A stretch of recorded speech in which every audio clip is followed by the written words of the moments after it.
Welcome to episode 1 of Life in the Deep Freeze. This is a 4-part series about my time living in Antarctica. So how did I actually get to spend 8 weeks in Antarctica? Well, at the time I was a firefighter for the New Zealand Air Force, and a call came through from the United States Antarctic program that they were short on firefighters. My manager called me and said that I'd been selected, and I actually originally said no. But as soon as I hung up the phone, I just knew I was making the wrong decision. This was a trip of a lifetime essentially. So I called him back and said, yep, I'm keen to go.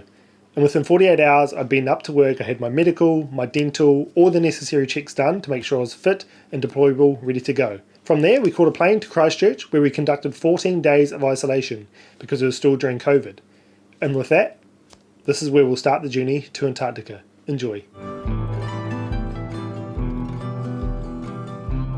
Once we got to the airport in Christchurch, we were kitted up with the United States Antarctic program, heaps of the extreme cold weather gear, and now we're just sitting back and waiting for our flight, roughly on the 23rd of December. The hotel we're staying at is Clearwater Resort, Peppers I think it is. They've been real amazing. Just ring them up.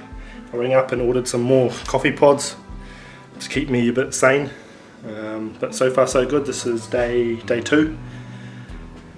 We're allowed to go for a bit of a walk outside, so we just have to be wearing our masks.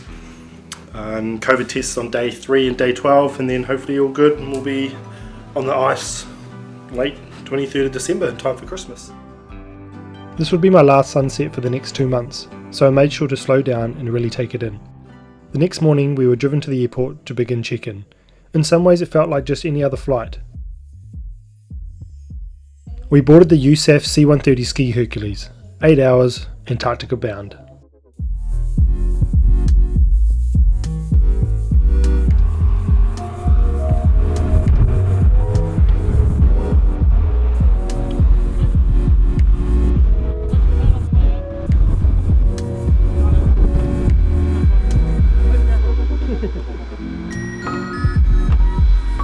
Because there's only 6 of us on board this flight, we're actually able to move about the aircraft quite freely.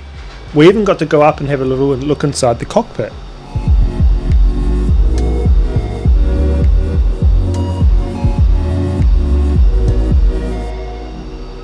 The crew were absolutely amazing, and me being me, I sort of just kept moving about, looking around the aircraft, having a look outside the windows.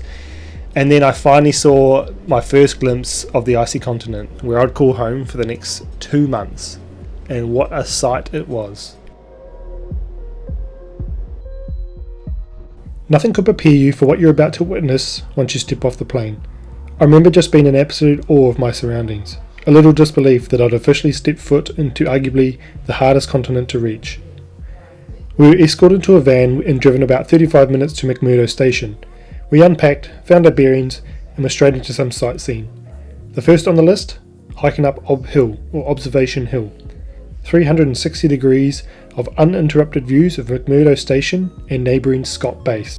At 230 metres high, at the summit, there's a wooden cross serving as a memorial to Robert Falcon Scott and his team. We sat at the top for about 20 minutes just soaking in the unbelievable views of our surroundings. By the way, this was about negative 10 degrees Celsius. Not too cold, but when you're up there for a little while, you start to feel it. By then we'd worked up a bit of an appetite, and what better way to be welcomed to station than a Christmas dinner. The food was absolutely unreal. Alright, settled in, got into our room. This is mine and Gordo's room. Just a quick tour. I got my Christmas shirt on because it's Christmas Eve. Time is 11:21 PM, and it's still daylight, so look, check this out.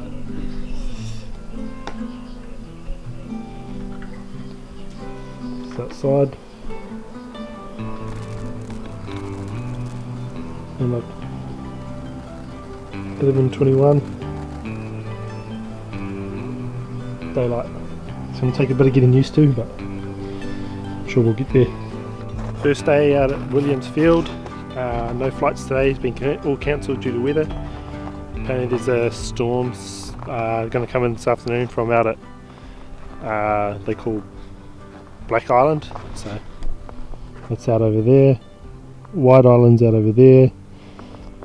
That's the ATC or air traffic controller.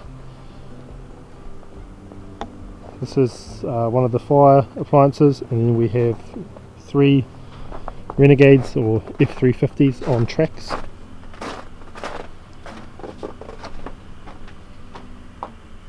Hold a mixture of foam and dry chemical powder, or purple K.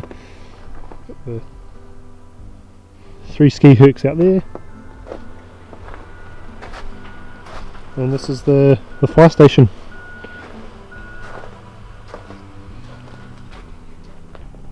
Beautiful day today, no wind at the moment, but they reckon it's going to pick up. So, yeah.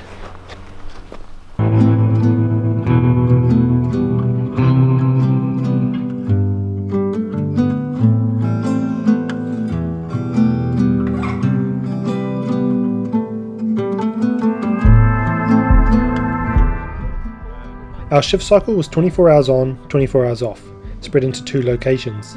One crew based out at Williamsfield covering the aircraft, and the other crew based at McMurdo Town covering the township. For this shift, the weather in fact did come through, which made for some awesome photo opportunities.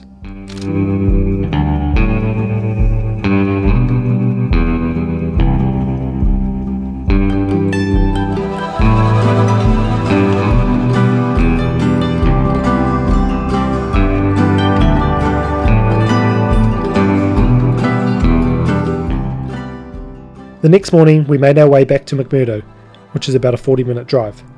With the start of our 24 hours off and a fresh dumping of snow, we decided to head outside and walk down to Discovery Hut, a short 15-minute walk. Established in 1902, the hut still stands today with over 500 artefacts left inside.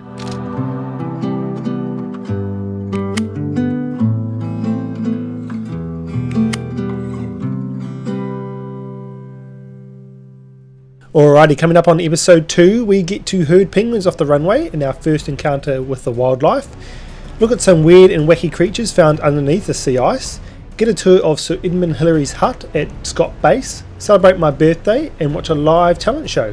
So make sure you like and subscribe because we're coming out with episode 2 soon.